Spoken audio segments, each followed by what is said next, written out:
All right, guys, welcome back to the Raised Hunting Podcast. And as you're going to be able to see today, we got a few guests here. I got the boys are back with me, but with you? This is our podcast. Oh, no. This is all three of us. Not every single time.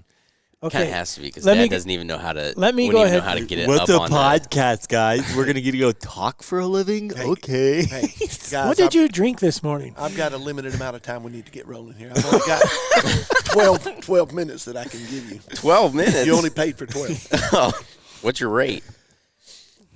Your dad knows. He's the one that runs that. That's concerning. So today must not be that much. We got a buddy of ours up here hunting with us right now, and many people may know him as David Mitchell from the shows, but I refer to him as Mitch by his last name, and the boys do too. He's I'd say after a 30-year friendship, then it's pretty easy to call him Uncle, which you guys do. Do you refer to him as Mitch because you both are named David? That helped too when we were on the fire department. Yeah, I would think that'd be a big part of that. Yeah. But he came first, so why wouldn't they call him Hold? Because Hold doesn't Mitch. They called him Muscle Man. And I don't think That's what they called him. Why do you give him that satisfaction? He was blowed up pretty big back then. You hear what he said, though. They did call me that. Yeah. Not anymore, so it's okay. All right, so we're going to talk a little bit of hunting. Mitch is up here trying to fill late season tags. We're going to talk a little bit about late season. We're going to talk about where Mitch is from and kind of compare what the hunting geographic is like, compared to why you come to Iowa. Is this trip 4? I think 5? 4 or 5. 4 or 5. Mm-hmm. I think something like that. I think it's 4 for you here and me coming down there to hunt bears. What was the first year? 2016? 15. No, I was thinking 15. Of the Iowa trip. I mean the Illinois trips. Yeah, so 4 here. 4 and here. then we've hunted Illinois twice. Hold on. And this is Mitch's first ever podcast. I think that's important. So Mitch didn't know what a podcast was until 20 minutes ago. Well, actually, I guess yesterday because you asked how to listen to it and what it was. We talk all the time. I just don't have a headphone on, so I'm just. He thought it was something that you flip off of a boat, a podcast. Yeah. Something like that. That was the dumbest joke I think I've ever heard. Okay, hold on. You just made a comment, and I want to get this correct. You said, I think, was that 2016 when he came up here? Ask him when that was, because he'll tell you what time of day it was. December 30th. December 30th? 30th. What year? 2015. When you killed the big buck. 445. 445? And he went booner, and I'm in the book. I remember it. And he knew it was there, and he told me about it before we went in. And what I was most worried about was you. I didn't want you to be mad at me. You were so gracious. You were so happy. Why would he be mad at you? I said that before. Well, hey, this is a TV show. You're making your living on big bucks, right? I mean, not everything, but that's what it's all about. And so I don't know how many people in the country, and there may be some that'll say, yeah, I'd have done that. No. That the booner's in there. You tell them before you go, there's a big 8, and then there's a booner. But we've never seen him in the daylight. He said, I'm telling you, he's a good chance he'll go book. And we went in, and 4:30.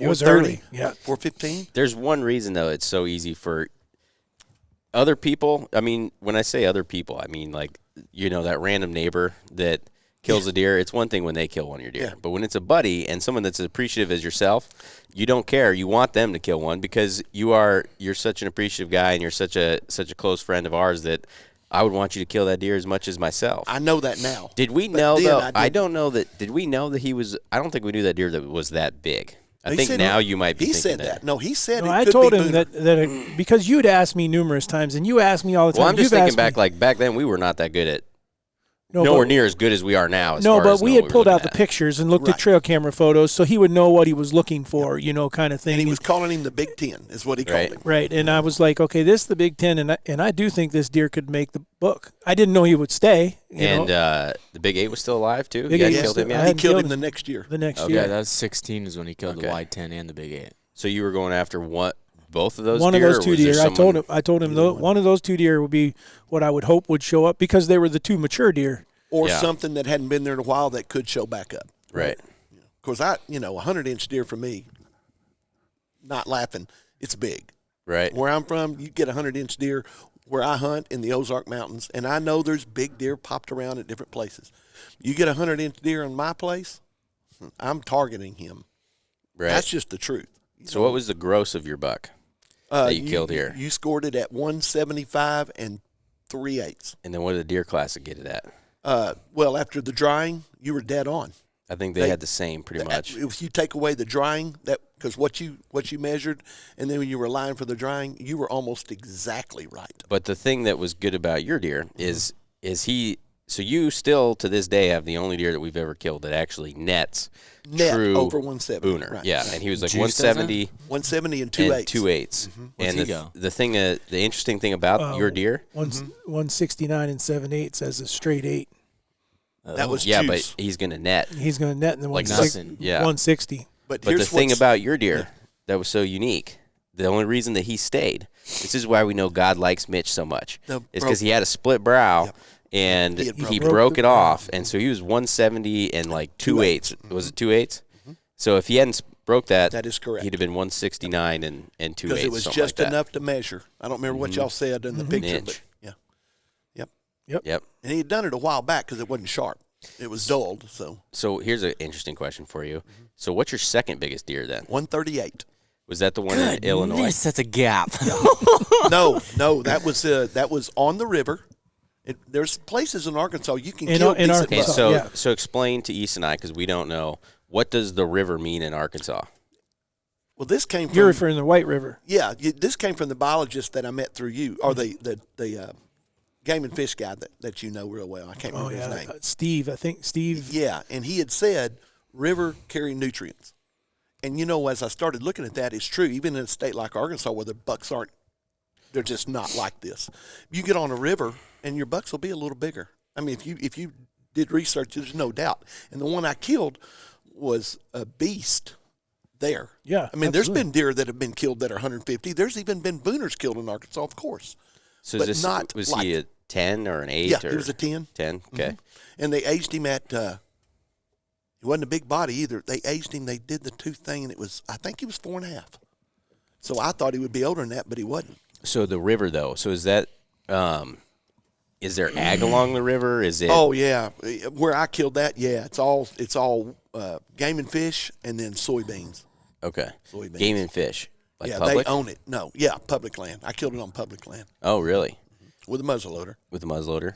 That's my weapon of choice. So the deer are bigger on the river than typically around like the Ozarks? Oh, yeah, when you get up on where the cabin is, where we bear hunt, Yeah. I mean, 100-inch den.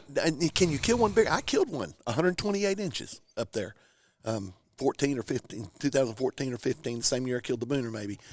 And that's the biggest one I've ever killed off of there. So, honestly, the biggest one I've seen, even on cameras. Which was that 128? 128. He's at the cabin. He's center, right up looking down at you. That's insane. Yeah. How many acres? I just got 40, but I'm in the club that's around me, and it's Okay. 3,000. 3,000 Yeah. acres. And a shout out to Rebadoo and Tracy. Yep. They're my buds there. We got a semi here or something. Trash man. Trash Yeah. truck. Ah. Thursday bar. All right, Easton, take your singing out there real quick. That was pretty good. You know, the funny thing about this was I think Eli and I were having this discussion. Maybe you were there too. We were talking about rivers and all these ridiculously large deer that have been killed in Iowa, like Right. these not even 200, like these 220s, 230s. Was that you and I, Eli, talking about that? And if you go and you look at a lot of locations of them, they're all near rivers. Yeah. And the other thing about Iowa, when you think, well, there's not rivers right where we are, and I killed a booner. But the difference between, and this all came from people you hear, people you know around, but the friend of David's is the one that said it. And I think it might have been in Kansas where we met the guy. I don't remember. I know who you're talking about, but I can't remember his name. No, and he was talking about that. But the difference in everything, what he said was everything comes back to your soil, Yeah. period. It carries nutrients that make your body grow bigger, your antlers grow bigger. And if you look at the soil here, I mean, David will tell you that first time I came and worked camp, we were digging a hole, and that smell when I dug it was just dark black dirt. Jet black, and that smell, that aroma is so awesome. And you do a post hole digger anywhere in Arkansas, nothing about they got soybeans and all that, but when you get on the mountainous part, it's rock and it's red clay, a little bit of sand, and it doesn't have that really good odor. I mean, it's just Right. There's not as many minerals in that it's ground. just not there. That's what he said. That's not me. Didn't you plant Don't you have some food plots on your place? Yeah, I've got that. So does stuff grow okay? It does if I get rain. If you get rain, well, that's everywhere. Yep. What do you plant? Whatever he tells me. So the one year he did clover, I gave him some Booner Buffet and some trophy clover. The another year you did the same thing that I do for late season. You did some brassicas and stuff like that. I did do that. Yeah. I had turnips and stuff. That the year I killed the Booner, he was had just chomped on a turnip that looked that big. And my turnips were like that. Right. That was, You know, it was different. But I have had good food plots. When I get rain, I get good food plots. Right. Yeah. You can make things grow. It's not like I'm not. So is I there love ag Arkansas. around then? Yeah. Yeah. There's What kind of ag fields? Corn and soybean and. but a lot of cotton too. Oh, yeah. A lot of cotton. Cotton fields. But it's just different. It's geographically different. And as that friend David said, soil is everything. That's what he said. The one thing that's different too, though, is the strain of deer. Because they can kill a 5-year-old deer and he's not going to weigh 225 pounds dressed, 250 pounds dressed. We have a different, the Plains whitetail is what is roughly here and runs up into Minnesota and then up into Canada. And that's not the same whitetail that's in Arkansas. What are those ones? I can't remember. There's like 17 different species of them, and I don't know them all, but I can tell you that like your eastern deer and things like that, they just don't have the body side, the genetic side. They're different breed of deer. Subspecies. Yeah, exactly. And the oldest deer I ever killed that we knew that we checked was the 8-point at Nick's. You know, I killed a 10 and then I killed an 8. And he was old, he was running downhill, and the body was just so enormous. And yeah, you get those in Arkansas, but they're going to be around the soybean fields and over close to rivers, the plains, or the delta. The delta seems to have bigger deer, and it's flat, no mountains, no rocks. When we went duck hunting with Hunter, was that on the Delta? Yes, Yeah, that's that the would- delta. Okay. He had some pictures of some deer that looked They have big deer. I'm not trying to say there's not. Boy, I don't want anybody to punish Say y'all there's with. Yeah, no. And Arkansas is great. It's got lots of good the duck hunting and all that. It's just different, and that's why it's so important. I get so excited. I mean, just beside myself to kill a 100-inch deer. What are the numbers like? Lots of deer or kind of Not a lot. I mean, there's enough you're going to see deer. You can possibly see deer every time you go out, but it's nothing like unless you're in the Delta. And I got a friend at church that's got 1,000 acres in the Delta, and he'll see 50, 60, 80 deer out there, and he's picking bucks. Just like I even told him he killed a big one the other day, and I told Jeff, I said, this is like a little chunk of Iowa in Arkansas because he's right on the river. He's got soybeans, and he's got some big deer. what's a big one to him? He's pretty particular like y'all. But you're not going to see, you're not going to see stuff like what we've looked at.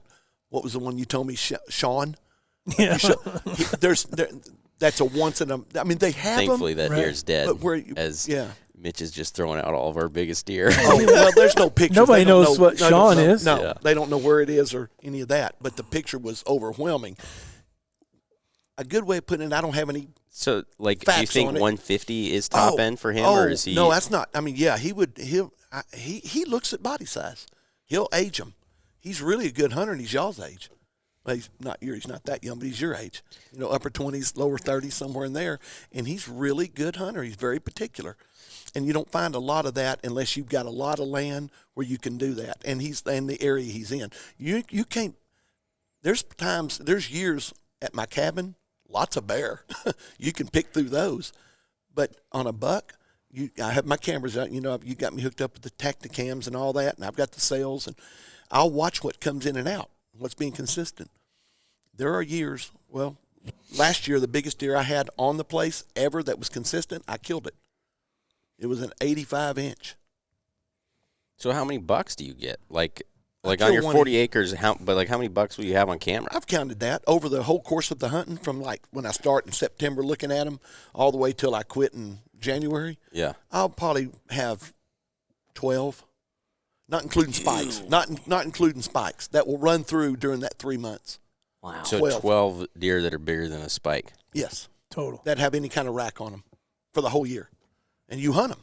That's just Yeah, we're so spoiled. Yeah, we are. It is. Well, And what David- I'm well, he trying. lived Like there. we have probably 12 deer that are 160 plus. That's That's my point, not to cut Arkansas or Oklahoma because they all have big deer. They don't have the numbers. I don't have to be a biologist to see that. There are a lot, and especially in areas like my friend that's got the 1,000 acres in the Delta. He's got a lot of big deer. They're just not like Iowa everywhere. Yeah. So do you have any pictures from him, though? Like, do you think what's the biggest deer he's ever killed? Do you think is he able to kill, like, at least have 150 type deer? Yeah. Or? Yeah. Okay, so he's got pretty big deer. Yeah, the one he just killed, he let it walk because it didn't have brow tines. And I said, well, it's huge. Like and I'll show you in a minute. But Dad kills them if they don't have brow tines, yeah, even if they're two. He was letting him go. He was mature. Never going to be anything. No doubt. He was mature. If they have beams like this at two. Yeah. I don't like the way he looks. Yeah. We need to kill that one. Hey, if you got a preference on what you want your deer to look like, you better kill the ones you don't. Here was my point here. I said the deer will never be book. He was probably, with brow tines, he was definitely in the 50s. I said, but he's never going to go book. He's 5 years old. I don't care what he does next year. He's not going to book.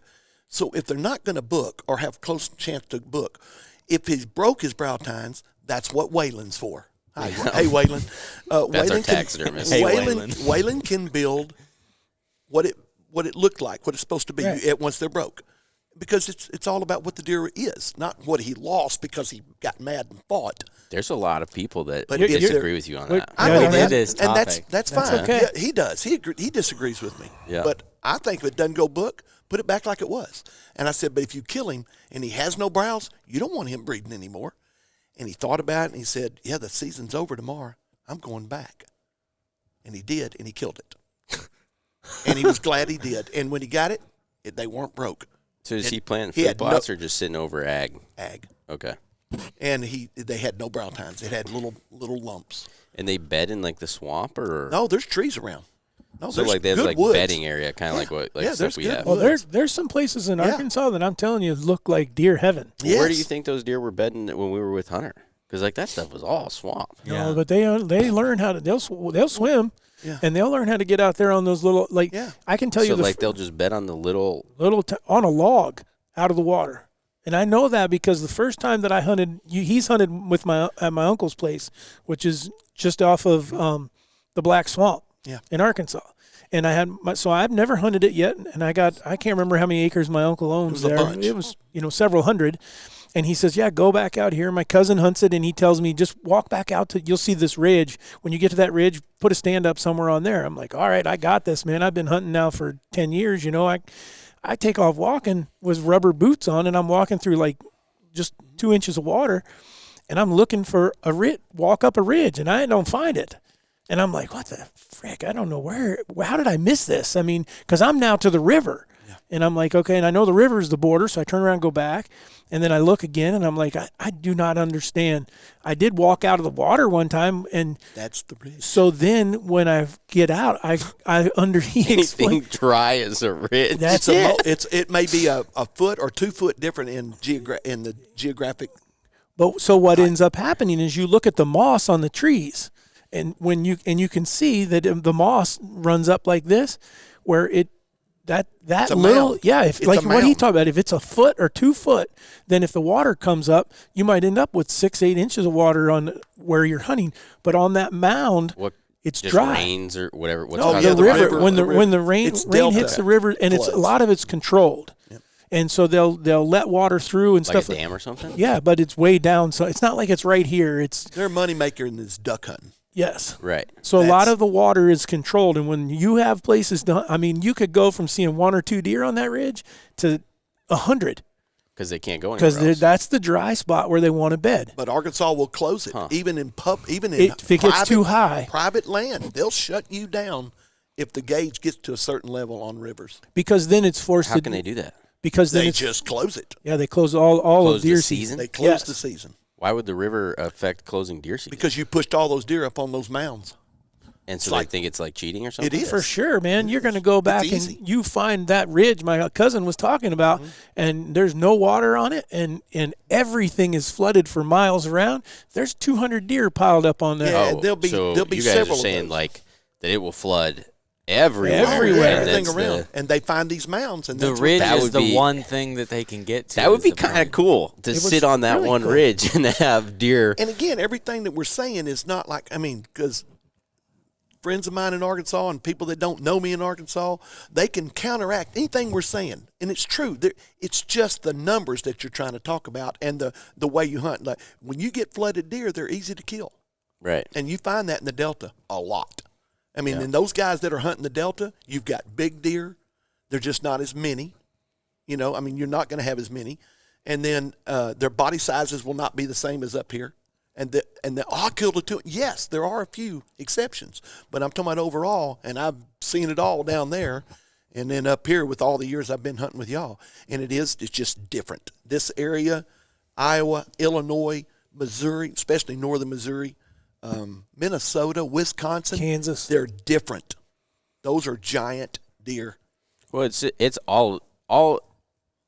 We should really do like a tour and go hunt some more states because it is really interesting just to see. Like from, when we lived in Montana, the difference that we had between whitetail hunting in Great Falls and when we lived in the northwest corner. Oh yeah, up there, yeah. Still in is Montana. Insane. Because here in Great Falls, you had an alfalfa field that was a good alfalfa field, and when I remember too, we would sit up on this hill and we could pattern these deer like it was nobody's business. But then at the same time, you get deer living out in the prairie that you couldn't kill because they'd bed up. I remember them bedding up on that hill, and they would stay out in CRP stuff where you could never ever find them. And then we went. Good Lord, I can't talk today.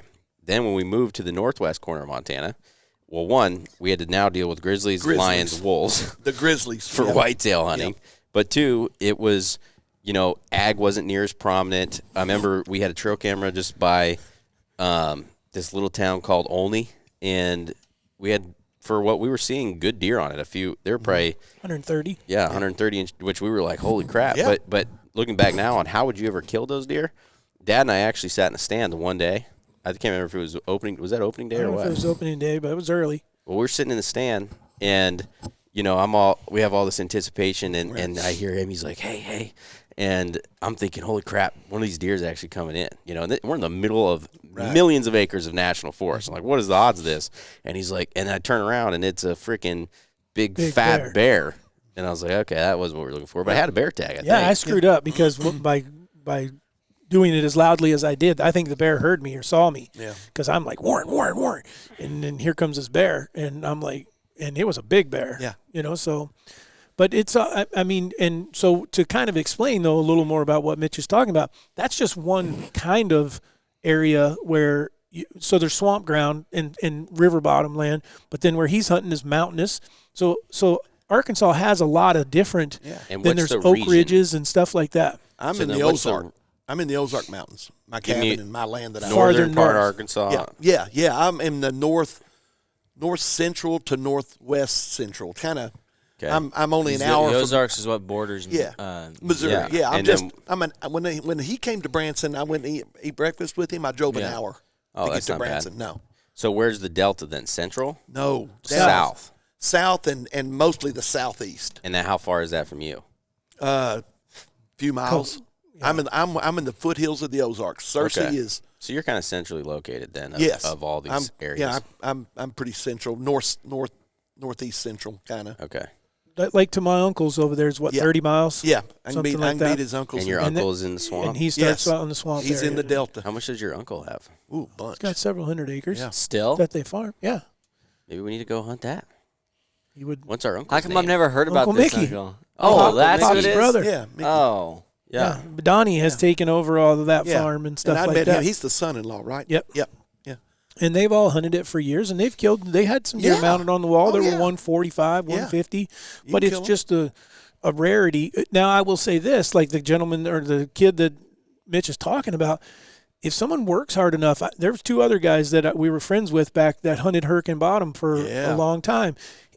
But you just had to put more work into figuring it out, and they had figured it out. They had a cabin back there. They had boat access because they're like Porter Rogers' place. Boat access by a river. By river or swamps. And Porter's place. Knowing how to get through there. So they were using like those mud motors, like yes. Oh yeah, I used to use a 2-man boat at Black Swamp.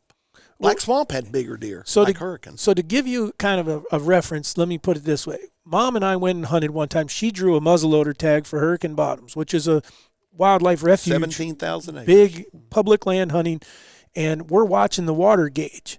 And I'm like, it should stay open then because it was like a 3-day season. You want it to get high, but not hit that point where they close it, and right. then it's going to be push good. The deer to the That's how I killed mine. ridges. Yes. Yeah, so Mom and I go in and we're carrying those little folding stools like you use for dove hunting, right?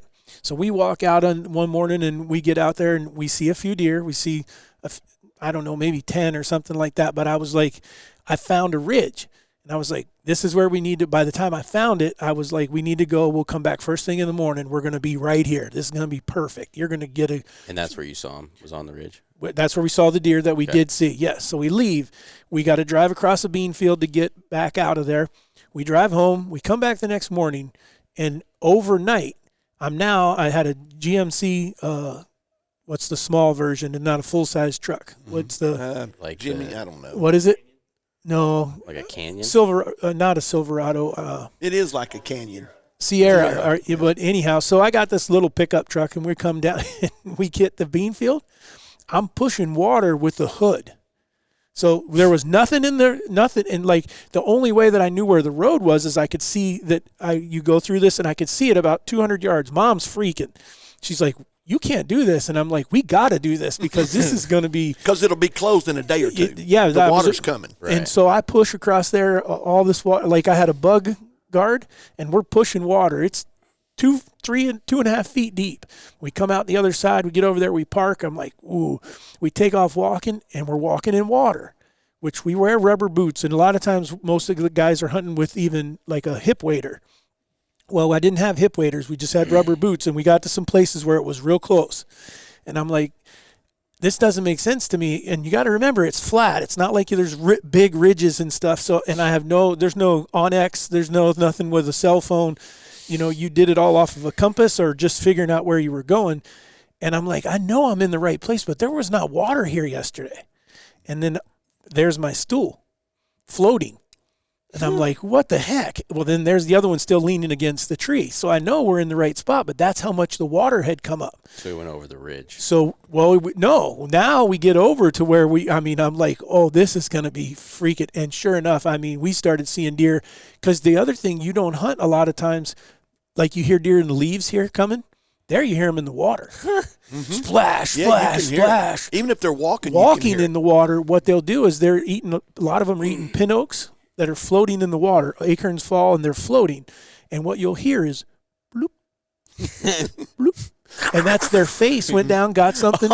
And when they came up, the water's dripping off their face, and you get to start to learn to pick up on deer coming.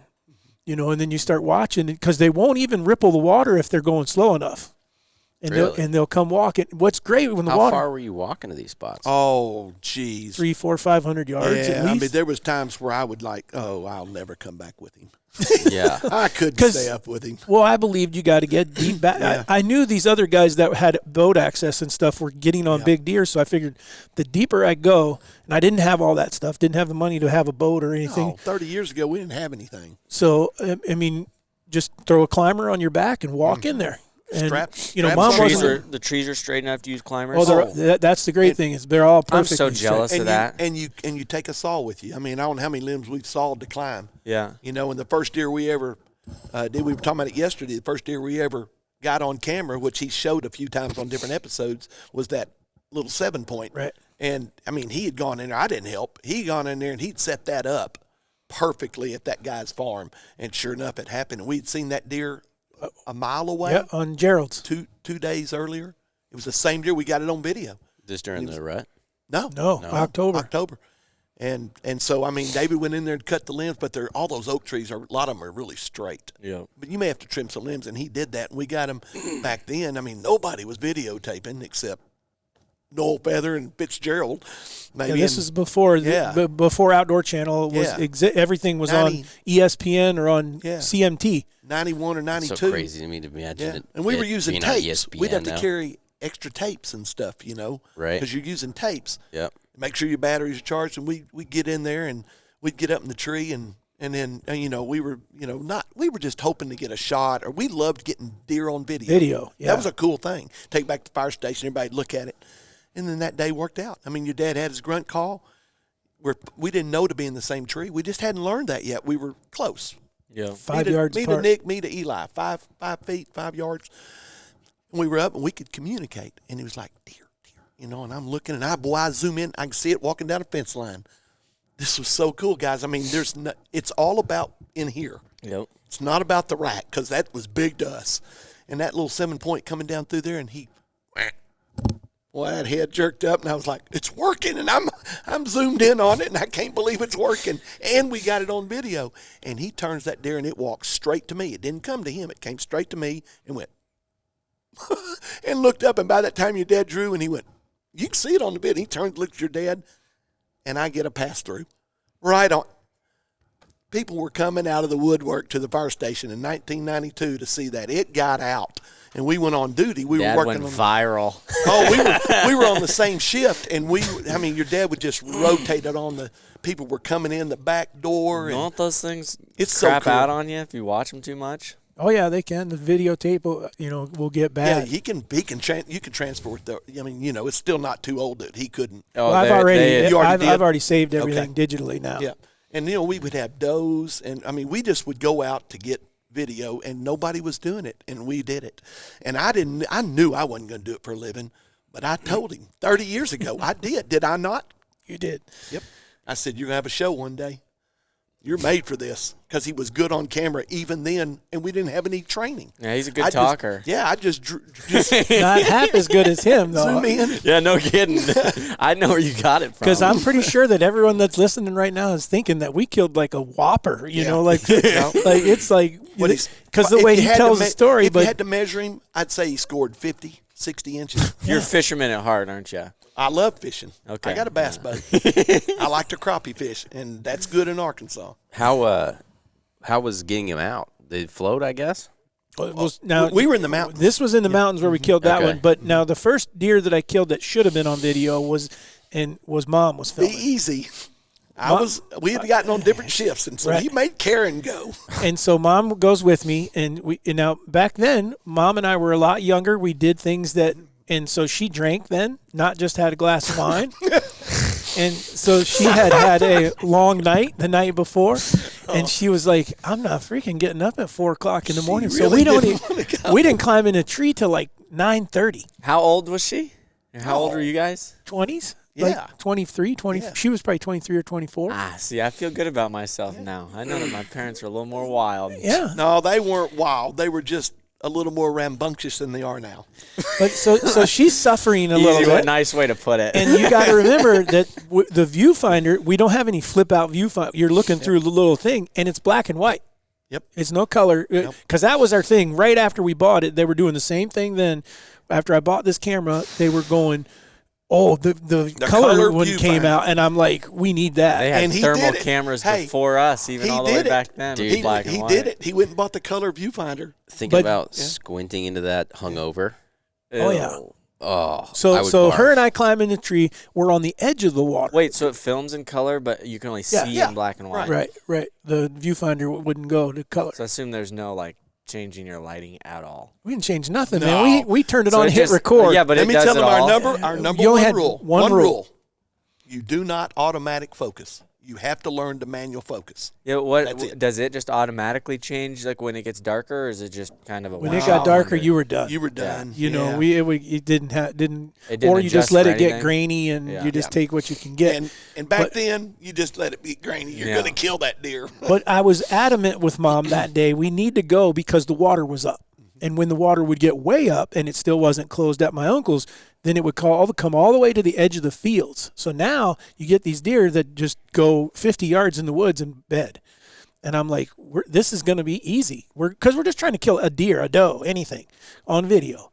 So her and I climb up in the tree. We get up there, and it isn't 5 minutes because we jumped deer going in, and I was like, they'll be back. And sure enough, we're up in the tree in maybe 5 or 10 minutes, and I hear splash.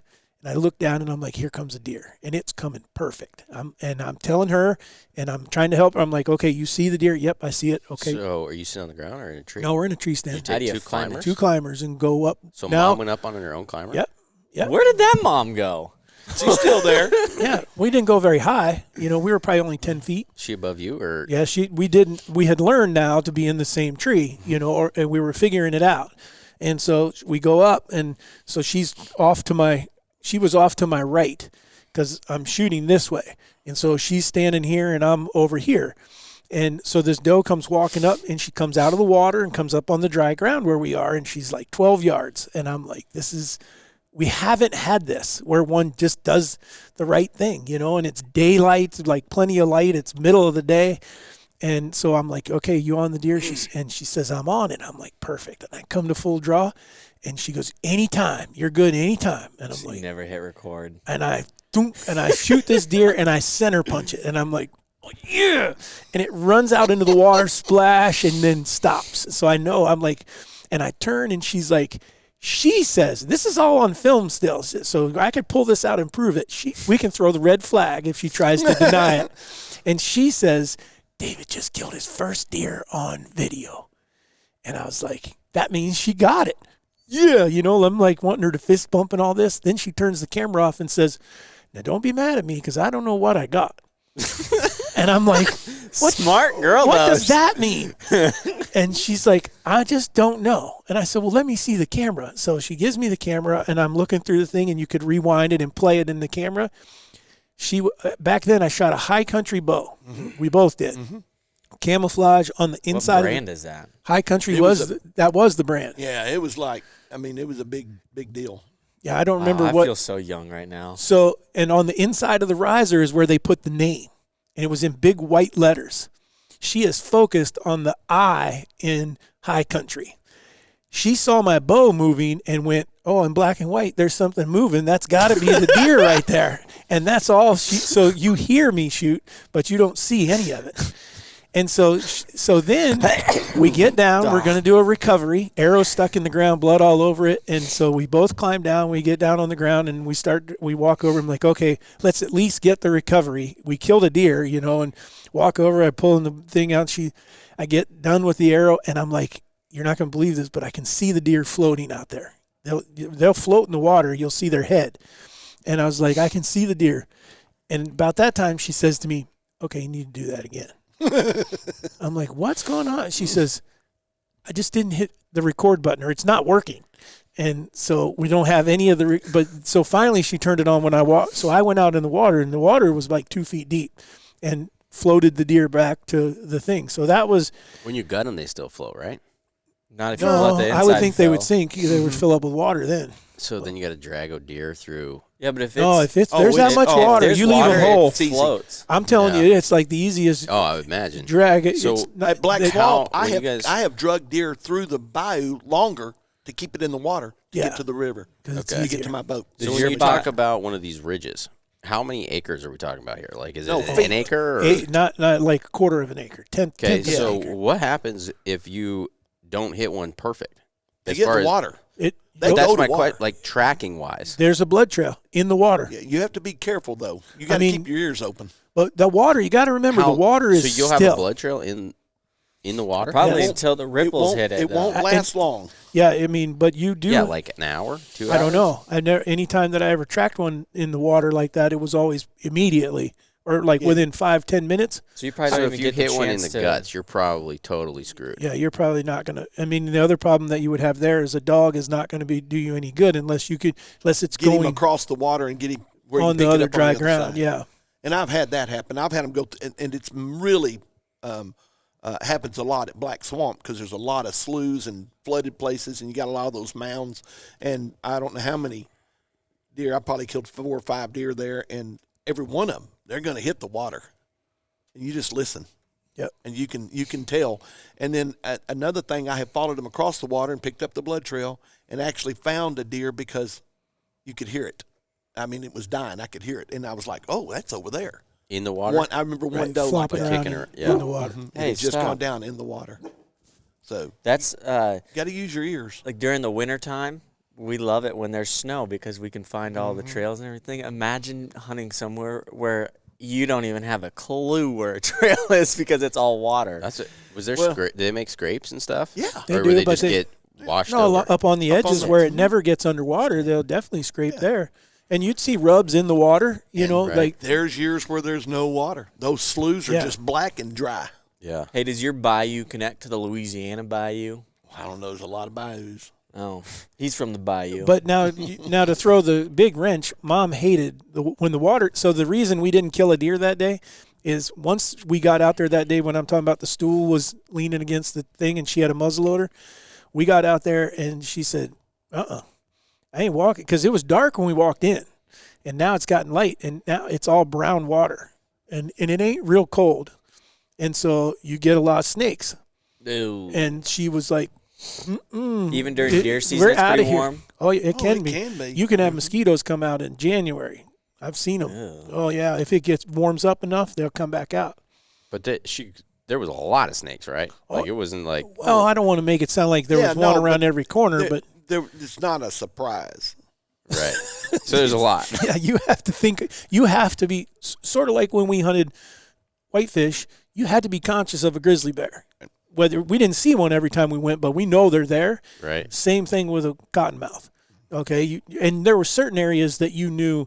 Like when you got around a log jam or something like that, okay, be real careful around They this. typically they won't go underwater, will they? Oh yeah, It's like you could actually step Cottonmouth. on it. well, you either one, but they'll do a lot. They spend a lot of time underwater. Oh. Can they get through waders? Like I don't their know that. fangs? I never got If bit it by was one. big enough, I guess it could. Can they If bite it underwater? was just the I knot, think they can. think I don't the know the. cottonmouth can. Well, they're probably, what are they doing underwater then? Fishing? No, they're moving from one place to another. You know, that's how they go. They don't always just swim on top of the water. They'll take off and swim to the next spot. Yeah, I don't like that. So, yeah, beaver dams are notorious for you, and then rice fields are another one that you would have down there, and they use plastic. That's how they dam up like a rice levee, and then you just come pull the plastic off, and that opens. always lets slopes yeah, that's like around those there. big plastic tubes that they put in. Yeah, right? and so then it opens out and lets water in. So that's how they would open let water from one field to the next. Well, the warmth of the plastic, I guess, the heat on it. But honestly, every person that I knew, and I met a lot of people that have been bit by snakes when I lived in Arkansas. Almost every one of them, almost none of them had been bit by a cottonmouth, though. They'd all been bitten by copperheads. You know, and because you have a lot of copperheads in the woods, and they would get around your wood pile at home. People would put spare tires underneath a porch or something like that, and they get in there, reach over to grab it, and they bite them on the hand.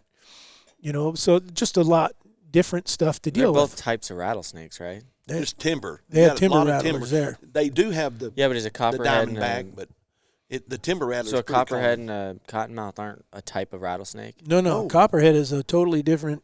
I they don't don't know rattle why. at all. Oh, They're pretty. For Yeah. some reason, I thought that they were like another. they're subspecies. copper colored.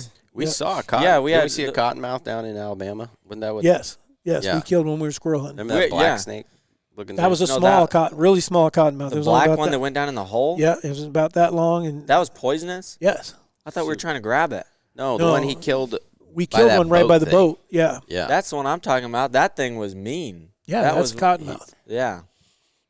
Yeah, the Yeah, one that crawled into the hole. I thought you guys said it was like a rat snake. I don't think I saw the one that went in the hole. The one that we The killed, one I'm though. thinking of was definitely not poisonous because I was trying to grab it and he said it was okay to grab it. So But the cottonmouths don't get very long either. I mean, typically 3 foot is probably a long one, but they just get fat. really big around. they got big heads, don't they? They got real big heads. They stink. Huh. Well, all snakes stink, don't No, they? no, a cottonmouth's got an odor to it. Yeah, you can tell. But So, you these just ones you're screwed smell- basically. Like, you just don't be you don't smelling hear the them. snake and know he's Nothing. around. no, I have never smelled it.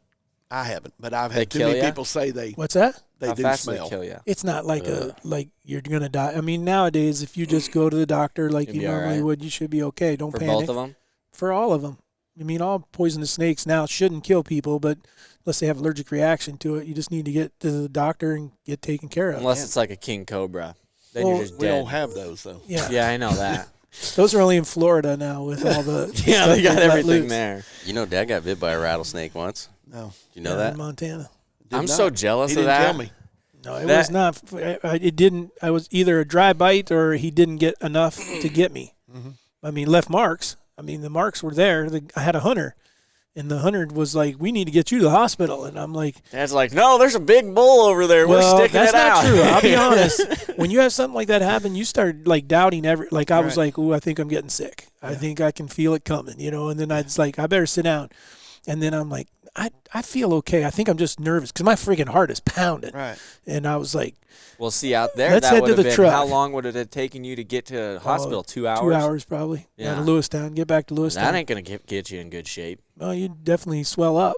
I mean, It'd be worse than swelling up. Well, when Arson got bit by the snake, just to come from the airport down to our house. I still remember that. Yeah, and it was bigger around than that can. That's only 20 minutes, ain't it? Not even that, because I was flying, because I knew he had been bit, but I didn't know if he'd been bit by a rattlesnake. I could see the marks, and I got down there and I opened the kennel, and when I opened the kennel, he's standing there holding his leg out like this, and it was, I don't know if it was as big as this cup, but it was bigger than the can, and I'm like, uh-oh, he's been bit by a rattlesnake. So and you'd have known probably then within 15 minutes that you didn't have venom or something because it didn't even swell, right? I think so, yeah. It didn't do it did nothing, but I just didn't know that, other than when I pulled my pants down, right above my boot was 2 marks. How big was that one? Not very big. I tried to catch it, to kill it. Like, yeah, but I feel like if it was smaller, I'd be even more nervous. Well, it was. It wasn't a little one. It was probably 2.5 foot long, like a normal one we'd see down there all the time. Yeah. They just didn't get real big. So that to me, it sounds like it had to have been a dry bite. Because if he made marks, I feel like any bit of venom at least would have given you a little bit of an effect. Well, I had learned from Arson getting bit that there was certain things. One, if you're going to get bit by a snake, you want to be bit in the fall, because they more likely of a dry bite because they're not trying to kill to feed anymore. They're going into hibernation. They're already full. Number 2, you want to be bit above the heart, not below. If you get getting bit in the leg is worse than getting bit in the face. And that's because you're going to pump that venom all through everything, where if it's above, it's not getting pumped through the heart. So you're not spreading it all around. So I knew, bad deal, I'm bit in the leg. Good deal, it's in the fall. There's a chance that there's not as much. And then, like you said, I had already heard that little tiny snakes don't have a way of controlling their venom. Yeah, that's so they just bite and give you everything. And he wasn't that little. He was a normal snake, So anyhow, you learn stuff. But I mean, that's where, like you guys said, we should go on a tour. That's what my life has been a tour. I mean, I've been pretty fortunate in that I lived in Virginia, Arkansas, Montana, now Iowa. It's kind of I've not hunted in every state, but I've hunted in a lot, and I've seen a lot of different stuff. And I mean, I think I know where Mitch is coming from and why he appreciates the whitetail deer hunting so much in Iowa. Yeah, there's no way, if you've never lived somewhere else or had to hunt those kind of deer, that's why it's so. I mean, we're driving home last night, and that buck's fixed across in front. I said, "Oh, it's a big buck." And he said, "No, it isn't. It's 100 inches." I said, "I know." It was 100-inch 8-point, and he looked giant. yeah. So it's all relative. What you're used to. Yep. Well, it's like because that's the hardest. The hard part for me is that 12. Yeah, 12 is when we moved from Montana, and I never got I mean, I was filming him, and I was hunting with Dad and stuff, but I never got a hunt because you had to be 12 years old. So I knew and I also didn't have the amount of passion and love to want to be out there as much. Yeah, but your first buck, I'll never forget that. Your first buck, and your dad told me, he said, "I'm gonna let him shoot anything." I think he did that for you. Your first one was a mule deer, right? Yeah. Both of those, if you look at them today, are small. Yeah. Muleys I don't know as much about, but yours is a dink. But not in Arkansas. not in the Ozarks killed where a good deer. Where I hunt. That deer walks out, he's dead. Yeah. Today. Well, that's my thing with it is Iowa is the first place I got to actually hunt, besides I guess for my bear, but to actually see a size. So I was so used to Warren. I remember one time we were hunting one spot, and it was there was one buck that was 105 or 110 or something from Ed's. he might have been 115. Yeah, and I remember Warren was blown up, this is the big one, big deer and everything, and I'm like, heck yeah. And then mom killed a forked horn or something like that, and I'm like, that's what I was used to, but I never had the experience of, okay, I'm gonna go hunt this. and shoot a fork and horn or something. The moment I got to hunt was all of a sudden we lived in Iowa, and But the deer that Easton killed that year though, that's about what I shot with Dad up there, and I think the muley. No, he was first whitetail. His first whitetail was third about whitetail identical. because my first whitetail was at the lease in Great Falls. Oh yeah, okay, And that's then- one you're No, I'm talking about the one up in Whitefish where what was that? We'd hunted like 7 days or something. yeah. 7 or 8 days, and this was the only deer that I'd seen besides the one that East and I almost killed that first sit that wasn't a spike. Right. So to me, this little 50-inch deer, I was over the moon because it was all relative to what we had there. But that where Easton's talking about, that I remember that same trail camera, we had Wolves. deer on it and wolves on it, like multiple wolves consistently. So, I mean, the elements that we were having to deal with. And then cows. See, and what I remember the most from that is Mom and I dropped you guys off at the stand where you shot from. And for whatever reason, he just didn't want any help at all. He was running the camera, and he's in the tree, and I'll just never forget that he stood in that tree the whole time going, because I'm like, this is so cool. At the time, you were probably 8 or 9. Well, No, if we were in Whitefish, I was 10. Yeah. Okay, so you were 10, and that would have made you 14. And so we're dropping a 10 and a 14-year-old off to climb in a tree by themselves and film this. And I'm telling Karen, I'm getting a picture. And I still have that picture today. But Easton was standing in that tree, and he was on this side, and Warren was on the other side, and he's going. And I was like, what the heck? And Karen's like, they want to do it themselves, and that to me, That's huge. that was more. You could killed anything; it wouldn't have mattered. Seeing the two of you, You had we didn't so kill much attitude for a little kid. oh yeah, You still have attitude, but you used to have so much attitude. Like, you remind me of one of those little pageant princesses. Thanks. Like, it was just so much attitude. I don't remember any of that. I mean, I don't remember having that. Oh, as Dad, it was all the time. oh yeah. In a good way or bad way or both. It was a humorous way a lot let's of just- times. yeah, It's humorous now. Yeah. I knew that there was some threats going on there that he said go to we, boot camp. we had to have a real conversation at one point that if this continues, we can't control you. That's Well, I was not a the attitude we were talking about. That was your anger. No, that was issues. the anger issues, but yeah, I was a piece of crap. That's for sure. But what I think is awesome is like, and I won't give away Mitch's age, but he's more than 50, and so am I. I'm more than 60. But his passion, It's okay, Mitch. We all get there one day, hopefully. but his passion is still the same. I mean, he loves to go, wants Oh, to, yeah. I be, still get that. even more so. I get it here, but even when I get up in my tree stand in the Ozarks, and I know what kind of, what's coming in, when it gets to, and if I don't kill one like I did this year, because I killed one with my truck and was without wheels for a long time, in December, if you haven't killed one, spikes are looking good. Yeah. You know what I mean? That's an 11-point man. Yeah. So let me ask you this, because this year you didn't. A spike was about all you had, right? I didn't get to hunt. This year I had a couple of racks coming in, but I didn't have a truck. And Tracy did take me up a couple of times, so I hunted like 4 days total this year. But I just didn't have any wheels to get up there because I was waiting on the new one. What about last year? Did you have a I couple? killed a like I said, about an 70 or 80 inch. And he was the biggest That's one, it. right? Yeah. Oh yeah. So I what killed is the it? biggest So deer. when you have situations like that where you don't have very many deer to be chasing at all, what is your reasoning? What is it for Mitch of why you're going and getting in a I stand? love it. What is I it get about excited. it you love though? I don't know. It's just being out there, and I will tell you when I see a deer coming. Like last night, we hadn't seen a deer, and it was getting late, and then David said, "There's deer," and they were 300 yards that way. It was a doe and a little one, and that. I mean, if you could have had something on that, my heart starts doing You that. could. What I love about him, and we have to give credit to Eli. Eli is the one that spotted the deer. It Eli's wasn't the me. man. And Eli says, "I see a deer going across the snow," and then immediately it's always the same thing. Where? Yeah. And you can hear instant his heart rate is like. And that was what was so much fun. I'll never forget, and I know it was a big deer, truly was, that he killed in 2015. Mm-hmm. But we had a couple other deer come out, and he was like, here comes a buck. The ones that fought. Yes, and they come out, and they were like maybe 100-inch deer. The one was 100, and the other was not even that big, but it was a 100-inch deer, and I'd never seen a fight. I'd heard a fight with David in Kansas, Right. and it was brutal. And then we saw the one that Wait, evidently you guys- won. You guys and he hunted had snapped. Kansas? When did you guys hunt Kansas together? I don't know, back when he was with. I was still in Great Falls. I was working with Primos. Primos. Was I didn't know if I was shot supposed that to. ape, that Y8? Yeah. Yes. Yes, because yeah. he left. He had to get I back. didn't know that you I had went to go. with him. Okay. Yeah. And so there's video of the buck that was 07. in That's the it. fight Yep.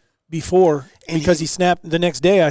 We had a shot and I wouldn't shoot him because he was missing half his main beam. Yeah, but all of his tines were there. He broke the main beam off right after it was a 10-point, right after the G4. He broke it off, and I mean, it was thick. I mean, and it was the biggest buck at that time I'd ever seen in the woods alive. Probably 140 to 145 inch deer. That was back when he wasn't picky who his cameraman was. Yeah. Yes. I mean, these guys, I tease them, but they're really good at what they do. Those two guys right there are excellent. I would just do what he told me. He'd set it up, and I would try to make sure I hit record and got it as clear as I could or in focus. That was what I did. And so I'm on it like this, and my heart's just pounding. And David, I can hear him kind of getting ready, and as I'm watching him coming right in front, 10-yard shot. That big mature. He was mature. And big old thing, and I'm on him, and all of a sudden, I'm like, and I look down at him, and he's done me this way, 3 times, including Arkansas. And I'm on him, and he's just letting it walk. And I look at him, and finally he turns around to the camera, and I'm like this. What are you doing? And he's trying to look at the camera, and he said, he's broke. And I said, what? You know, I did. You couldn't talk much, and he goes on. So we go back to the cabin, and the guy that owns the place is sitting there, and he had just killed a 200-inch buck year before or something like in that. a magazine or something. It was a big deer. And he shows, and the guy's particular. I mean, he's picky like y'all are. Don't kill my young deer. But anyway, David shows it to him. That's where I got my saying that I'm fixing to tell y'all. I got it from that guy. And so we're looking at it, and that dude, they're both looking. And he said, why didn't you kill that? He said, that's a big mature deer. And he said, well, his main beam is broke. And he said, he's not going book, and that's what taxidermists are for. That was exactly what he told him. But this was also, in my defense, this was before I had a lot of understanding of what I like on size. I couldn't convince myself. It was like 140, 145 inch deer, which I was now killing like 135 to 140 inch deer in Montana. And so I'm like going to the Midwest. We're going to Kansas. This guy sent me pictures. He was bumping 50. Yeah, but the pictures this guy sent me were deer that were in the 160s, 170s, 200. And he had just killed a 200 the year before. They were big mature deer, and I'm like, pictures of the 200. oh yeah. I mean, he sent me. Well, later on, I found out that the pictures that I got, I wasn't hunting any of those deer. Of course not. It turned out that it was across the road. It was across the road where we couldn't hunt. They were in the vicinity, but not where we were hunting. So at the same point, I'm like, I don't know. This deer looks like maybe he's only a 3-year-old deer and he could grow into something. I don't want these guys to be mad at me that I shot the wrong deer. So if nothing else, we'll video him and I'll ask him. And this was on what day of the hunt? I don't know. I think we had one more after that. We had just videotaped so day 3. We'd videotaped a Pope and Young buck walking across, and David wouldn't even call at him because he didn't want to kill a Pope and Young. Right. He wanted to kill something big, and I got that. We won't go into the story of who killed that deer, but that was pretty good because he's still on TV, so we won't say anything. But anyway, we filmed all that kind of stuff, and then this guy came out, and that was the biggest deer I'd ever seen. And you have to admit, he was bumping 50. If he'd had everything there, he could have been, yeah. You want to know what's interesting about this? Is just this discussion here brings me back to my childhood. And I remember when I was a kid, I would watch Outdoor Channel 24/7. Oh, and gosh, it was so annoying. I hated Easton watched Disney Channel. I watched Outdoor Channel. Yeah. But I hated the fishing blocks. Yeah. I hated any gun hunting blocks. Yeah. The only thing, and I think it was Tuesdays or Thursday nights, they had all bow hunting, and I lived for those nights. But I also remember when Dad would go on these trips that I remember expecting for him to kill 160-plus inch deer. I remember a few times getting pictures back of the deer that he was shot, and I never said it to Dad. Yeah. We're still proud of the hunter you've become, all right? But since I'm just saying this is what I didn't understand is I remember thinking I would tell Dad, good job, it's a nice deer, but I was thinking, what the frick are you doing, Dad? You're supposed to shoot the big one. This is the first time I'm hearing this. This has turned into some good stuff, but I mean, after 30 years, I've got so many great stories, and it brings up another one, and I mean, we're talking deer hunting and the passion that's in it. So we're in Illinois, and I don't remember if it's the first or second time, and we're driving. He's still with Primos. Oh, no, you were done with Primos. Anyway, they were still. No, you were still with them. I was still working with him. Yeah. So it was the first time. So we're driving down the road. Phone rings. And I don't know if he watches the podcast or not, but if he does, you're going to know this guy really likes you. And this guy was impressed.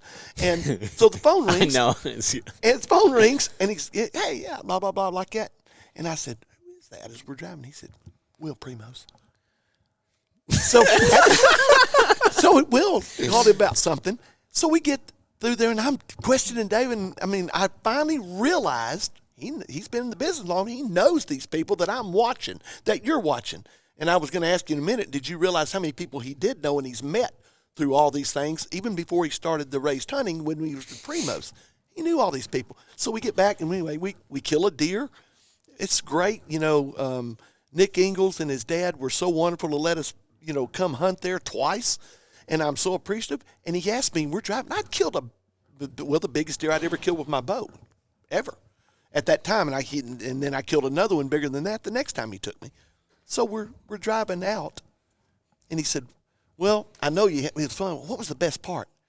And I said, honest? And he said, yeah. And I said, man, driving in my truck, I'm going down the road, and you're talking to Will Primos on the phone. I said, I'll never forget it. Yeah, he's a great guy too. And you know, and I can see if he does watch this and he's sitting on that end going, all right, God. No, that's the kind of impression you make on people.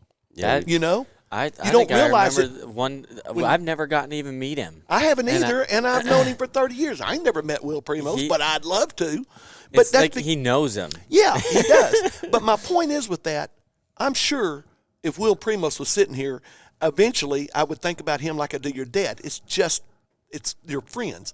I hope he gets an idea, and I hope Will and people like that, Birdsong and some of those guys, because I love Birdsong too, is the impact they have with their He's gonna freak with the that impact one. they have though with their platform Yeah. to influence and touch people. I mean, and that's why I love it when we go to shows. He treats everybody like he's known them as long as me. Yeah. And I'll bet you Will Primos does too. That's just my He does. impression. He does. That's my for sure. impression. But you see that voicemail right there? So that shows you the only reason I haven't deleted that is because to me it's nostalgic. It's freaking cool that because I asked him if we were doing something for elk hunting or something, and Will had hunted with Dad elk hunting, and so I asked him if he could give me watched all those videos. Yeah, I've asked him if he could give me just a little paragraph, you know, review testament to Dad's elk hunting ability, and he called me back because like a week later and apologized profusely that he'd missed my call and stuff. I'm like, man, you don't.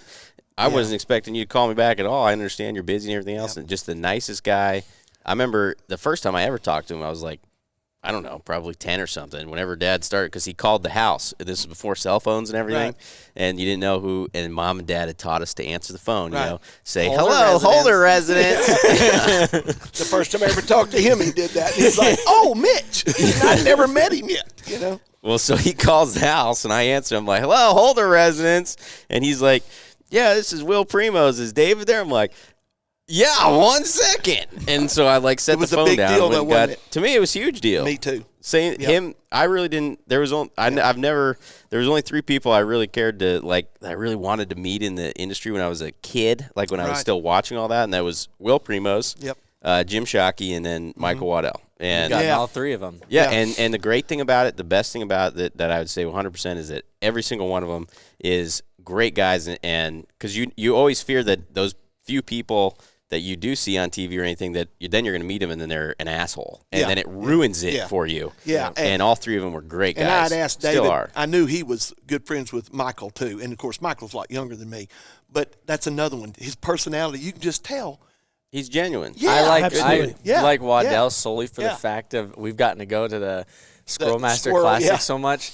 Me and him go rounds. Yeah. Like I know he's the crap talker of their team. Yeah. I'm 100% the crap talker at him. But Michael's fast on his feet. I mean, he's witty. He's very witty. Yeah. I mean, and he's just enjoyable to be around. I think the thing that I love about all of them, and I think there's many more in the industry, but those 3 guys you just mentioned, Jim Shockey rises way up there for me from what he did for us the first year out. Yeah. That was a big deal, when Classy. I remember of when he got respect up at that big award ceremony the and talked about Golden Moose how Awards. much he loved y'all's show. That was a big deal. Well, Well, but you better he give people some background on what Jim did. So you're in talking about. 2014, Raised Hunting airs for the first time. What is happening at the time is Uncharted is released by the Outdoor Channel. Are they still doing Which Uncharted? was Jim or- Shockey's. Jim Shockey, well, it was owned by the Outdoor Channel and Jim Shockey together. And so instead of Raised Hunting coming out and having like a new platform, or we were a brand new show coming to the network, and we're going to be competing for the new show award, and trying to really, and we thought we brought something way cooler, way new to the outdoor industry. We definitely did. We brought it was just a whole different style of a Exactly. show. So we come out with it. We get invited to the. We've been nominated for 4 awards, I think it was, or 5, and we get there, I think it and was 6, honestly. I think the only, most you could get was 5. Oh, I So, thought. and I think we were nominated in 5 categories. But we get there, and they call the best new show, and when they call the best new show, we didn't win it. Uncharted won it. And Jim Shockey was called up on stage to accept the award. And I'll never forget, probably will go down as one of the classiest things that I've ever seen a human being do that I know of, next to Dale Earnhardt, and when he won the Daytona 500 and seeing every single team come out and meet that guy on. I was a spectator and tears came to my eyes watching for this guy, that everyone was so happy for him to finally accomplish the one thing in the industry that he hadn't been able to do. Well, and the premise, the GMAs too, was it's like your It was like the country Emmys. awards and stuff like that, just in a very small, like Yeah, it's and the the hunting outdoor- industry. But I that's was what watching it is. it live. Yeah, you Right. can I watch was it on live, the but computer it's watching it. it's like it's a legitimate award ceremony. Yeah. And it Absolutely. was still a big deal at that time. Yeah. Like, it was at the Venetian, and there was Oh, yeah, it and- was a and- big thing. And so when they call this, and Jim goes up on stage, and he's got a producer and a couple other people there, and we have no clue. We've never met Jim Shockey at that time. I mean, we had seen him Yeah. and stuff like that, but the whole family is sitting there, and Jim gets up there, and I won't repeat word for word what he said, but basically he took his hat off, and he said, "I just want people to know that Uncharted is really nothing more than another extension of Jim Shockey. We've already been on television, and we just changed it up a little bit and repurposed it.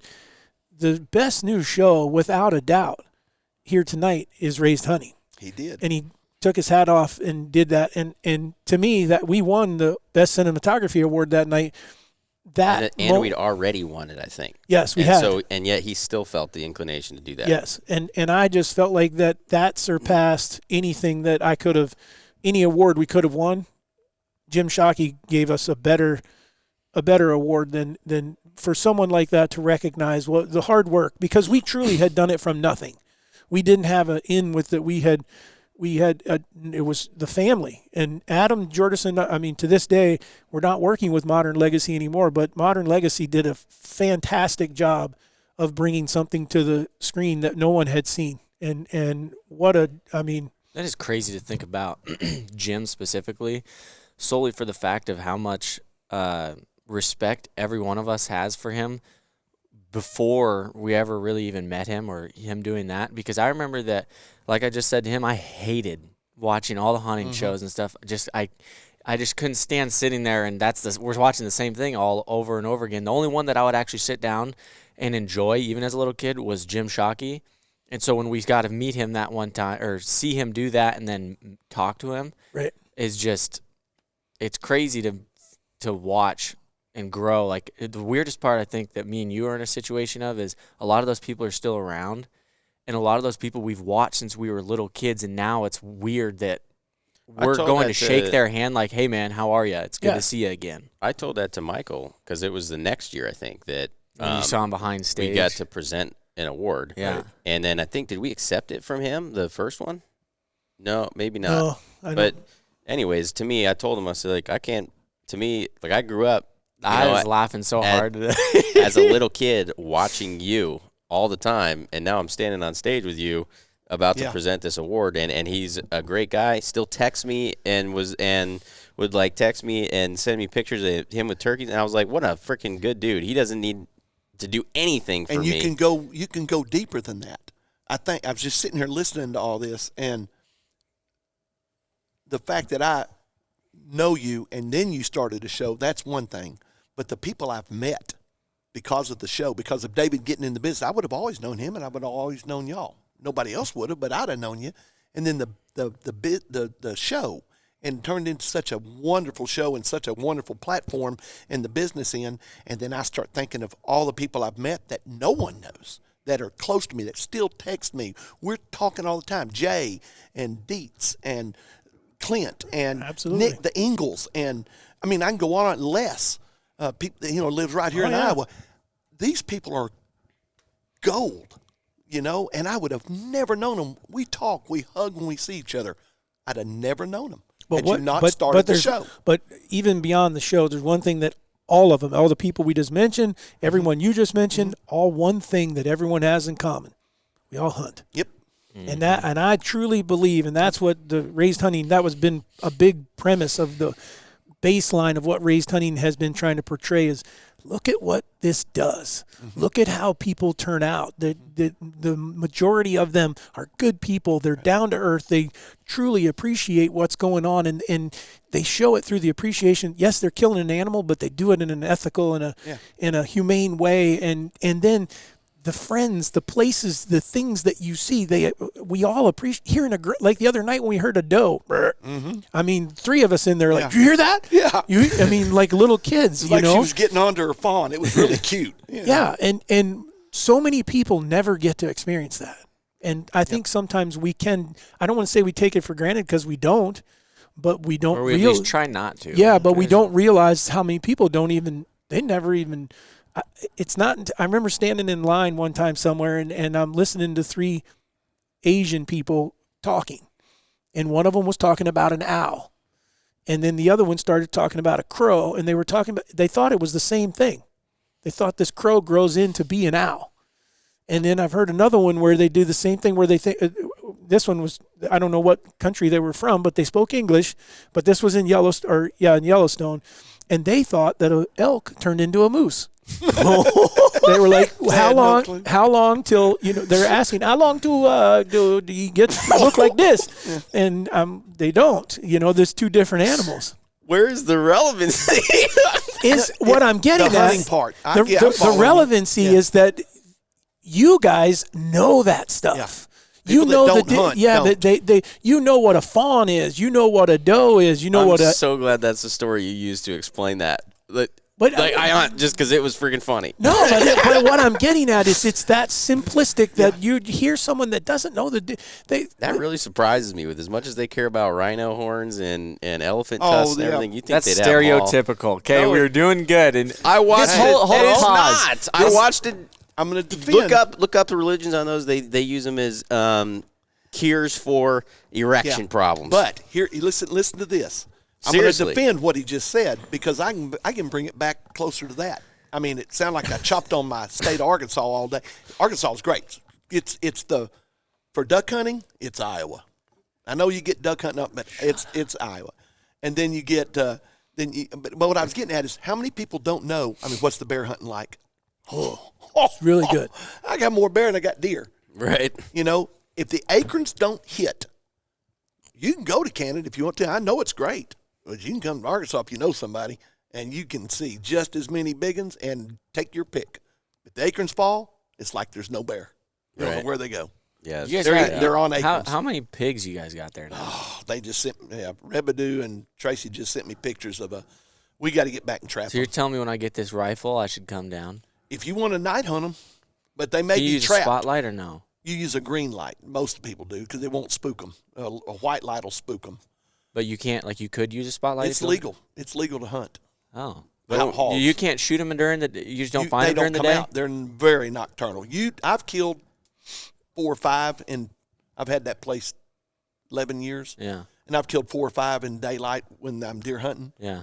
But I've killed dozens trapping them. Well, going back to what you said real quick, though, before we get too far off that, not the Asian people. Before that, I would tell anybody that hunts on their own that they should try and find someone they trust enough or someone that they would want to share that with and try and spend some time hunting with somebody else, because that is one thing that I think that it gets to me, it's so much more fun to harvest an animal or just even have Yeah. those experience. Like the other night with Nick was so cool. We had 60 deer out in the field, and then we have them walking by us at 10 yards. And the very first thing that you do, you don't look at the deer, you look at each other. Yeah. You're like, dude, you see that? And David and Eli and I are in the blind texting with you, and I'm telling you, we're having more fun than y'all. And y'all are like, no, we're having a blast in there. We hadn't seen squat. Yeah, I was sitting alone. I was in a tree all by myself. Which that's fine. I just think that when you get to share those memories with people, it has more weight to me. It's a lot. Yeah. It's more enjoyable. That's why I love hunting with you and everybody else, just because you do get to share it and recall that memory. Well, I'll pick on Warren, not pick on him, because I think hearing you say that is, for a dad, is like, that's huge. And I mean that in the case because I remember there was a time when that's what you didn't want. You know, you're like, I want to experience, because you never killed anything without having someone over your shoulder all the time, whether it was me or Mom or Easton or Mitch or one of the camera guys. Someone was always there. And I remember you telling me, I just want to go and sit in a tree and shoot something without having to have all this. And I got it. I was like, because I've killed a whole bunch of animals long before I had a camera, even though it sounds like 30 years ago. I was hunting before that even, so I killed stuff with a rifle, and I hunted with a shotgun for turkeys, and a whole lot of things have changed. I've evolved, I guess, but my point is hearing you telling people that it is, because that's what I kept trying to explain was there's just something about when you shoot an animal, whether it's big, small, a doe, a buck, or whatever, having someone there to experience it with, where you can actually verbalize, did you see that? Did you hear that? I mean, and they respond. I mean, to me, there's almost as much feeling there between the two of you as there is between you and the animal. And I'll never forget you coming back one time because you killed a couple animals without the camera, without anyone being there. And you said, I turned to talk to someone, there was no one there. It was a doe. Yeah. Yeah. You know, and so I think it's a big deal. But I think everyone should do both. I mean, I think it's only fair to experience it. I couldn't appreciate it until I had done that. Right. Absolutely. I couldn't. I've gone through both now for quite a bit. Even like my biggest deer was alone and everything. And I'm pretty particular with who I like to hunt with. And I'm pretty vocal about it. Like, you'll know if I want you to film me and stuff like that. And I have my picks, my top picks and stuff. But for whatever reason, I love having that somebody with me because I'm particular about it. I want who I trust and I know wants to be there with me and share it with me and stuff. But at the same time, like last night when I went and sat was the best sit almost I've had all year, because I had just the season we went through, and then just having like a center again. Like that was almost to me last night when I went to hunt. At that point when I got in the stand, I was like, you know what? I feel like I'm not even hunting. Because I wasn't necessarily there for the deer. I was there to recenter. It was so nice. Well, let me ask you this, because I have a hunch, and then I have a question for you on the same topic. Was the reason that sit was so good? Stress-free. Exactly. Yeah, that's what I thought you'd say. Yeah. So I think that part of where this goes, and this is going to be my question for you, Mitch, is because me and you actually were kind of talking about this yesterday. Like once I killed Bullwinkle, so I think part of that at first, that stretch of wanting to hunt on my own, was that I had certain caliber animals that I wanted to kill, and I felt as though that a cameraman moving or anything else would impact my ability to do that. And so I didn't want anybody else to mess it up. If somebody was going to mess it up, I wanted to be myself. But with that being said, after I killed that deer, and then I've been fortunate to kill several other really, really good deer, I now go hunting with a much different approach. I remember the first sit that Easton and I had, I think which was the first sit together in quite a while, maybe 2 years ago. Yeah, in that stand. Yeah, we wore our lifelines because it was a super sketchy stand, and we didn't hunt at all.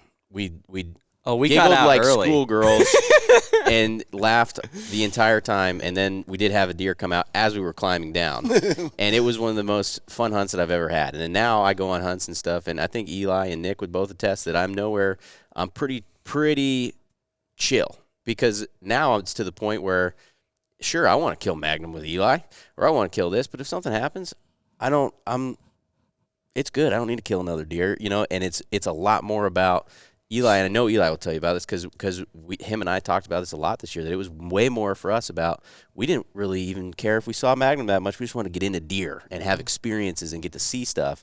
And I think that's where I have been super, super fortunate. Maybe it's just me getting old now, that it's not about, for me, it used to be, and I will not lie at all, it used to be about killing a big deer. Like, that was the goal. Made a show about it. I needed to kill a big deer. Y'all made a show about that one time. But I'll be honest with you, I wasn't, even when we made that show, I hadn't gotten to that point in my own hunting experiences yet that I was good with that. That's not you getting old, though, at all. That's called the amount of success you've had. Because I guarantee you, if you still hadn't killed one yet, you would be even more driven right now to be going to find a 170 to break that benchmark for yourself. You're on something. You're the youngest guy here, and that's he's on to something there, because 100%. I was still and I think go ahead and ask me what you're gonna. So my question to you is going to be, when you were saying that hunting changed for you after you killed that deer with us, and the deer I'm referring to is the booner that you killed. What in particular was it that changed for Mitch? Probably overall was the fact I can never top. This is what I've always dreamed about. It's on a written bucket list that I didn't think would ever be checked off. And that guy, and you didn't get mad about it. I mean, you could have thrown a fit, but the fact that he put me on it and you didn't mind, and I knew you didn't mind. I didn't give a crap. That meant so much. And then the fact to kill one, a once-in-a-lifetime animal. Yeah, there's that one guy killed 3 booners this year I heard about. Yeah. Good for him. I'm tickled. I'm good. I mean, here I am fixing to eat a soup tag unless we have success tonight or tomorrow, and that's okay. I don't care what the fun that Eli and David and I have had the last 2 hunts. I'm looking forward till tonight, not even knowing if I'm going to see a deer. Well, you're letting us come with you to a certain spot, and I know we're going to see more deer, and my standards are not as high. I just do what y'all tell me, because I know you got deer you don't want killed. Yeah, you can kill that one, but y'all wouldn't. So, I mean, that's fun. But the fun we had in the stand the last 2 days, all of that comes from 2015. Everything I do when it comes to hunting, now I'm joyful anyway because I love the Lord. but the hunting end of it is just what I tell you when I was coming. I drew. It's another excuse to come to Iowa and be with y'all. So that deer alleviated the... All gone. It's a stress thing. What you said I need was to true. kill a 170, then I will be good. I have to say, it's probably right. But that buck you killed this year, if I hadn't killed the booner, it didn't matter. The buck you killed this year, which is not near as big as his, I know that, but that's a monster buck. That would have done the same thing for me. His goal for me was to kill the biggest deer I'd ever killed, and I'd killed a 138. He said, we're going to beat that. And I was so excited. Well, you beat that. Yeah. But had I killed one in the 140s, I'm telling you, I'd have been the same way. So I think you said something there that made me realize something about myself with what you were stating as far as one. So the thing that is so interesting about that is that that's what drives us for so long is you said it was a dream. To kill a booner? It was just like a deer of that caliber and that level. It was a bucket list. Yeah. Before I die, I would like to do that. And so I really start thinking about myself now, and kind of what Easton's saying. Like, if I hadn't killed a 170-inch deer yet, what would I'd probably be trying just as hard to kill one. And so the frame of mind that puts me in is my elk last year. For me, it wasn't about a number. It wasn't about going and killing elk. I've killed several elk. To me, it was a dream that I had of that picture perfect big 6x6 bull that meant so much to me. And so now I think about when we go, I want to go elk hunting this year again. We didn't go this last year, which about killed me. I thought I'd be okay. I almost died. And so now I'm thinking about what is Tell me you're spoiled at that. Tell me you're spoiled. No, I'm not spoiled, because this is what I'm telling you I'm willing to do. I am willing to go and almost do illegal things in order to pay for it because I care about going that much. And so then I'm thinking, what would I need to do when we go elk hunting next? What is it that I want out of that hunt? And the number one thing I want is I want him to kill an elk. Not even to kill an elk. Well, I do want you to kill an elk, but I want him to experience it. And then the next thing for me would be is if Easton couldn't go with me, is I'd still want to be going with one of you guys or Mom or whoever, but that I just want elk hunting experience. I don't care if it's a spike, if it's a 380 bull. Sure, I'd love to kill another big bull. Absolutely, but I don't care anymore. Now all I want again is bulls screaming at me. Yep. That's all I want. And then the other thing I think about that is I think to my deer this year.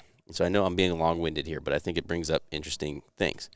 And I think that the stress that you're talking about relieving makes it easier to kill more big deer. It might. Well, this is the only reason that because fortunately I do get to live here, and so I have the time and opportunities to do it. I think the reason that it does is because you're nowhere near as stressed about it. Oh, that's it. So, because it's okay if it doesn't happen. It's all right. It's not a big deal. So, and Eli, I think, would attest again that I wasn't like, oh, my God, man, we got to do this. Where I know before, like when I was still trying to kill a deer like a bullwinkle, every decision seemed like it was a life or death. Yep.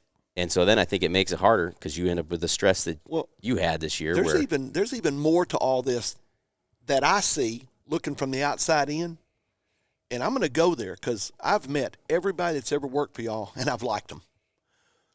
When you've got someone like those guys that you get along with, and they're professionals, because, I mean, I sat in a tree with him. He said, I'm particular, but you let me film you one day. You remember that when you were Yeah. younger? And I got in a tree with him, and I'm terrible. I mean, he's having to help me, but it was just me and Easton. He wanted me to go with him, and I did, and filmed him. Those are the things. If you don't like your cameraman, boy, that would be a bad, long hunt. Yeah, it would take Does that not make sense? There's a reason Absolutely. I went through so many camera guys this year because I didn't want to be with them. Yeah. You've got guys, though. I've known all these, in case anybody else totally kidding. I've known all the people that have worked for y'all, and I love every one of them. Well, I don't want to give away the farm, but we're working on an episode for 2023, season 10, that talks about that extension. That the cameraman, Eli and Nick, I'll use names. Yeah. I'm assuming they're still going to be here when this airs. They better be. That they have to become like family. Yep. You got to be able to joke with them. You got to be able to get along with them. You're Walk going into their office and fart. Yeah, if you need to crop dust, that's where you go. That was at David, just so everybody Nobody's knows. off limits for Dad doing that. They live at your house. Yeah, and they absolutely. got to be comfortable enough to do that. Absolutely. Yeah. And I think Eli, in part of the episode when we were talking about it, he talks about the fact that when you first start, you don't have that synchronization. You don't know he hasn't hunted with Warren before. He hasn't hunted with Easton before, or me. And each one of us is going to have a little bit different style or a different way we go about things. And then all of a sudden, after you hunt together a little bit, you start to jive. You don't have to look over your shoulder. You find that you're asking, are you on them? And really, you're just kind of checking, but they already know what's going on. I watched the two of you guys on that antelope hunt this year, and it was like watching it's like a quarterback and a receiver that work. Yeah, or I was going to say like a choreographed dance. Two guys with a decoy, and you guys are moving and watching you guys. And I could tell that you guys could see the antelope, and I couldn't see them. But I'm watching you two, and I'm like, I can tell what's going on. I can tell when that you're not shooting because he's now turned the camera and he's interviewing you, and he knows when don't turn it around. They must be close because that camera is faced this way. You can see Eli's changed his whole demeanor and everything. It's cool. It really is. And I think that you bring up a good point, Mitch, in that I think there's a lot of people that see the people in front and don't understand what it takes going on behind the scenes to do what we do. And I'm not talking about for television. I'm talking about YouTube. I'm talking about for every social media page, post, or whatever. Anything filming a hunt in general. If you want to actually get the hunt and do it properly, where you get every aspect of it from them coming into the shot and everything, and then after that, you got to be on your game. And I don't go to all the shows that y'all go to. I'm going to go to one in Minnesota. If you're going to be around Duluth, come to the show in February. We need to hire him. I'd love to see you. But when we were at the Big Buck, I always try to, if I can, come to the Big Buck Classic and just work the booth. I love working the booth. I love seeing people's eyes. They don't know me. I mean, they only know me if I already know them. Yeah. Boy, that was something. I love seeing their eyes, though. There was a little kid at the last year, and Warren laughs because I was like, sign that, and he'll do it. And I'm selling caps, and I'm like, you want an autograph? Yeah. That one little kid was watching David when he was signing. He was just glued to him. That's so cool, guys, because that's how I was selling stuff. You want to buy that cap? I'll get it autographed for you. Really, I don't know how many people. I already told him Really? that he's losing value the moment we write on that. Yeah, side. no. But that one little boy that I kept watching, he was probably 10 or 11, had his Rays shirt on. It wasn't new. He hadn't just bought it. That dude was wearing it to come see y'all. And he was just watching David as David was signing his cap. Priceless. You Yes. can't beat that. And so what I was going to say, if you're at shows, and no, they won't be at Duluth, but if you're at a show or the Big Buck Classic, they're in and out. Come by and say, where's Eli? Where's Nick? Meet these guys. Yeah. I mean, you'll end up just loading them like we do, you know? So I just think that's cool. I think it's neat. Yeah, There's always absolutely. guys in the booth. There's always people, you know, and a lot of them are on, you know, Alyssa and some of those that are in front of the camera, but there's people back there that they don't recognize us. Yep. Well, ask which one of us is Eli and Nick. It's going to be the young-looking guys, not the old guy.